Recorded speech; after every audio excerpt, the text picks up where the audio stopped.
And I think capacity has means. It's not just money. It's power, it's human capital, it's material capital, it's your abilities, it's your tools, your strategies. Do you have the capacity to accomplish what you're intending to accomplish? The environment we're all operating in right now is not one that strengthens capacity, it's one that weakens capacity. I think a lot of the capacity issues that are dealing with is having the capacity to manage change that's very uncertain, that we as organizations and usually the people we're serving have very little influence over. Building capacity means you're increasing your ability. You're increasing your potential to do something. I don't think it means you do it. If I interviewed everybody on your board, would they all tell me the same thing about what your mission is? It's an important piece because if people don't understand why you exist and they don't commit to that and they can't articulate it throughout the organization from that point on, there's a problem. But the same token, you can't be mission driven if it does not define for you who you are. We tend to have mission live at the top of the organization and not at the people that are working in the front office or the bookkeepers. We don't relate everybody to mission. We relate them more to that's your job function, you did your job well, but they don't know necessarily how their job related to a broader mission. The organization is not what you're trying to keep alive. You're trying to keep alive the organization's ability to accomplish the mission for the people you're serving. So strategic culture is how do you take your thinking or how do you take your strategic plan and you bed it into the organization? A lot of how we're going to do things is subject to change as circumstances change. If you're hooked on a strategy and it's not going to work, you need to be able to know that right away and you need to be able to adjust it. But what is that you want the organization to be? A lot of people take vision and they come up with a lofty, their food bank, we're going to have everybody fed. No, we're talking about what's the food bank going to be in 3 years? What's this car that you're driving going to look like in 3 years? Is it going to fall apart? Is it going to have strong capacity? Is it going to be different? Is it going to be rebranded? What is it that you want changed?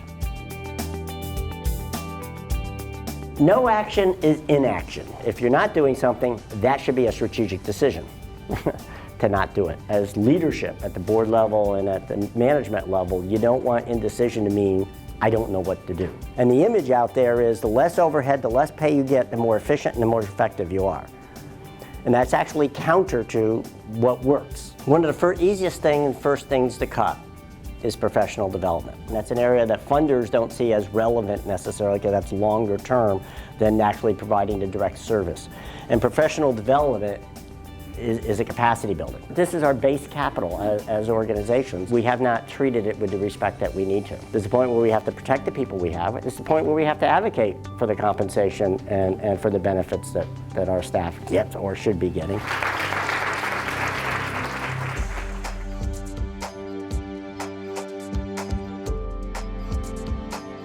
The reason that I like to show this slide is to really tell you to ignore this when you're thinking about your own revenue. This is not a picture of what should be for every organization. Every organization is different. There are basically 4 categories. Private sources from individuals, private sources from institutions, fees for services from government, so public sources, and then fees for services from private sources. In reality, it really looks like this. There are almost limitless sources of revenue. But the bottom line is that mistakes get made every day with every kind of new revenue venture for an organization. And basically this comes from not thinking through opportunities in a disciplined way. How do you evaluate revenue opportunities in a way that makes sense for your organization? Revenue diversification is not a best practice. And I think that really kind of sums it all up. Some of these revenue sources that we might consider pursuing give us a lot more flexibility because they are under our control as opposed to program specific or restricted in some other way. New, although it may be sexy, isn't necessarily good. Sometimes the best revenue source for an organization comes from refocusing on something that you may have taken your eye off of. If you've got high dollar potential and high mission fit, that puts you in the sweet spot. You're basically looking at ideas and you're evaluating them against criteria. The value of this is in evaluating opportunities against one another. That's the big takeaway here, that you're not evaluating opportunities in a vacuum. The real number crunching with any new initiative is going to take place in a business planning process where you're really going to get deep into it, but you don't want to invest that kind of time and money before you've ruled out a number of bad ideas and making sure you're focused on the best ideas. People give to people, as the trite saying goes. And there's probably not that much. You don't have to invest that same kind of energy in renewing that gift. Thanks for your attention and for your hard work. I appreciate it.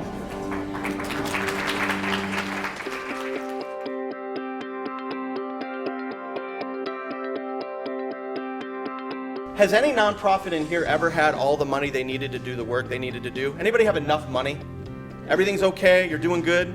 That's never happened. The best nonprofits are those that can manage volatility, knowing that there always is volatility. Adaptability means the ability to learn from your environment and who you are and what you're doing, and to be able to shift and turn based on that. So traditional approaches are not solving our most complex problems, but the real collaboration is when there's an exchange of actual resource, where you have something, I have something tangible, and we trade it.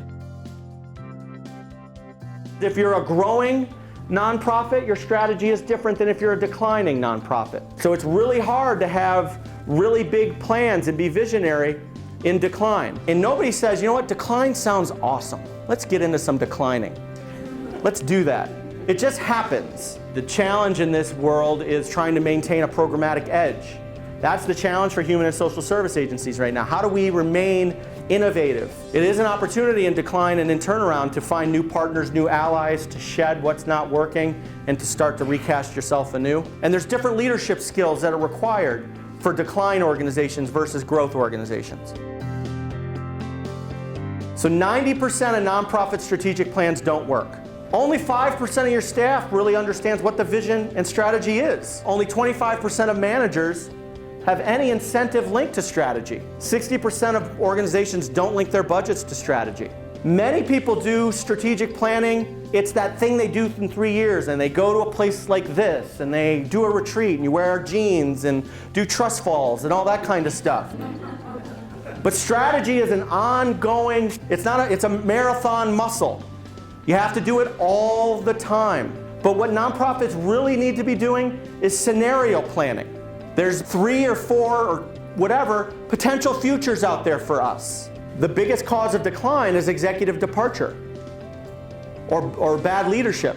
And the question becomes, what are we going to do to bubble up leadership? What we find when we go to board meetings, members will say, I don't know what I'm supposed to do next. What we need to do is recalibrate the way we give information to our boards so that our boards can be more action-oriented. Board Source quotes that 60% of board members have no idea what they're supposed to do. This dashboard allows boards to immediately get to the areas that they should be getting into. What the issue is, what the solution you're coming up with, and how you need their help. If you realize you're a low-arc organization, and you want to be a higher arc organization, what are the things that you need to do to be able to do that? Or if you're too high arc and you want to be low arc, what are the things you're going to do to push that arc down? Life cycle discussion or dashboarding is a great way to kind of get you looking differently at the organization and asking different things. Thank you so much.